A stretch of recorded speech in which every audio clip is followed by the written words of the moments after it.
As you listen to the sound of these words drifting deeper into your awareness, it might occur to you that understanding isn't something you try to do.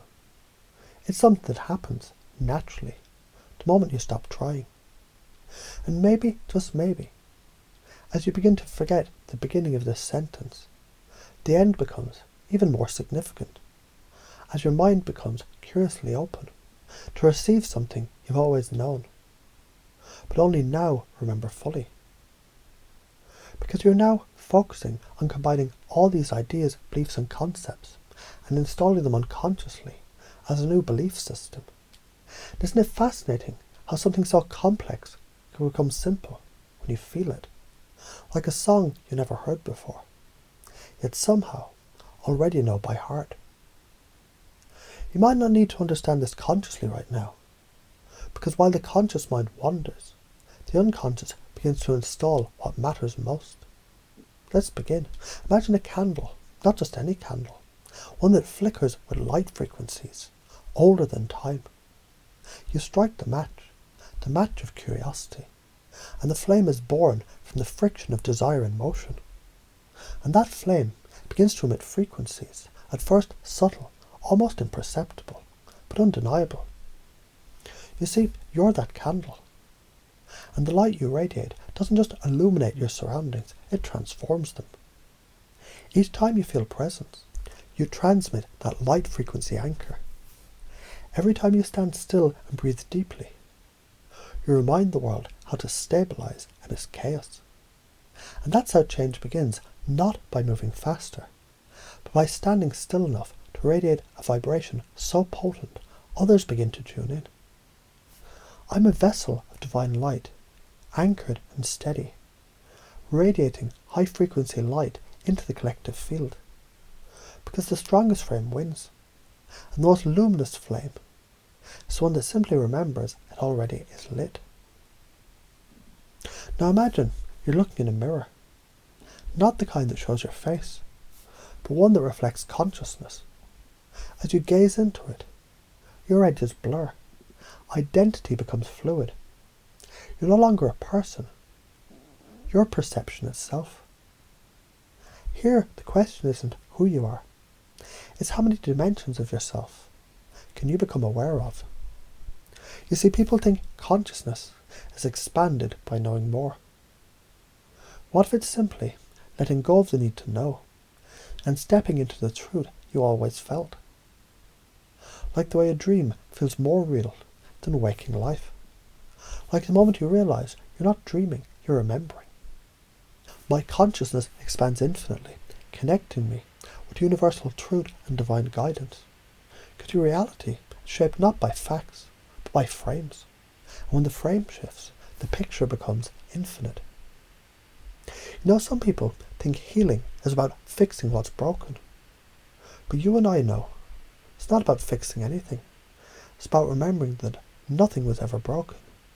Picture this, a harp string, once snapped from tension, now plucked again with grace, vibrates with a new, richer sound. That's you transmitting healing frequencies not from perfection, but from the music of your scars. When you breathe into that green golden space in your heart, you become a field of resonance, and those around you, they tune to your frequency. I channel healing frequencies to restore balance, health, and wholeness to all beings. And in that moment, you don't heal people. You remind them. They've always had the code to do it themselves. Love. Not the transactional kind. Not the one that asks, will you love me if?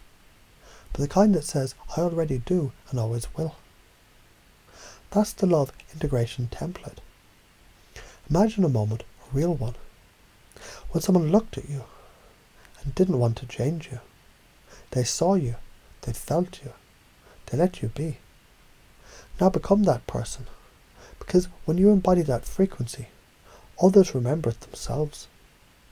And judgment begins to dissolve, like ice melting into warm tea. I embody unconditional love that bridges hearts and unites all life. And love once embodied becomes the strongest form of influence in existence. No resistance, no convincing, only remembering. Now imagine you're walking down an ordinary path, concrete, trees, a breeze, but up ahead you notice a shimmer, like a mirage.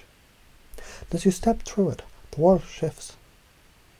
Not just brighter, but lighter. You just activated your ascension template. You don't climb to higher states, you resonate with them. Isn't that the difference between force and flow? I activate my highest light body, embodying grace, power, and ascended wisdom. When people ask you what changed, you won't explain, you'll just smile and they'll feel it. There's a pattern, a sacred geometry that flows through everything. Spirals in pine cones, Fibonacci in seashells, and in you. Above your crown, a transmission opens, symbols pour in. Not for the eyes, but for the soul. You're not learning this, you're receiving it. You're not trying to understand, you're becoming the conduit. I'm a conduit for sacred cosmic frequencies, grounding divine energies for planetary healing and evolution. You're now the bridge between stars and soil, the prayer and the answer. So let it all merge, the flame, the mirror, the harp, the embrace, the portal, the spiral. Let them install through the back door of thought, behind the curtain of language, beneath layers of logic, where belief installs itself, not through willpower, but through permission. You've given it, it's happening now, as your unconscious mind rewrites your code in real time. You're now operating under a new system, where curiosity overrides fear, where authenticity attracts, where healing radiates, where presence influences, where action creates opportunity, where love expands, where consciousness evolves. And the best part, you don't have to try, you simply allow. And the allowing is already done.